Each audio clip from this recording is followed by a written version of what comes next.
তো মামা কি অবস্থা? হ্যাঁ মামা, তো আপনি তো লন্ডনে আসছেন মোটামুটি অনেকদিন হইলো, কি মনে হচ্ছে যে লন্ডন সম্পর্কে আপনার কি আইডিয়া হইলো?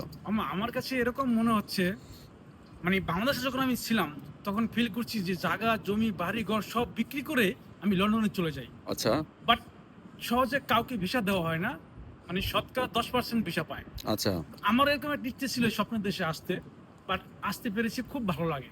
আচ্ছা আচ্ছা সব মানুষের লন্ডনের কথা শুনলে পাগল হয়ে যায়, আচ্ছা তারা ঘর বাড়ি সব বিক্রি করে এদেশে আসতে চায়, বাট ভিসা পায় না, ভিসা দেওয়া হয় না, তো আচ্ছা কিভাবে আসবে? আচ্ছা, এটা স্বাভাবিক না? বাড়ি ঘর বিক্রি করে তো সবাই আসতে চাইবে, এটা স্বাভাবিক, কিন্তু ভিসা যে পায় না বা পাওয়ার জন্য তো সেই ধরনের স্কিল তো ইচ্ছে দরকার। হলেই আসা যায় না এই দেশে। আচ্ছা আচ্ছা মানে ইংল্যান্ড এরকম একটা দেশ, ইচ্ছে হলেই আসা যায় না। আচ্ছা আচ্ছা তুমি ইচ্ছে করবা যে আমি লন্ডন যাব, কিন্তু আসা যায় না।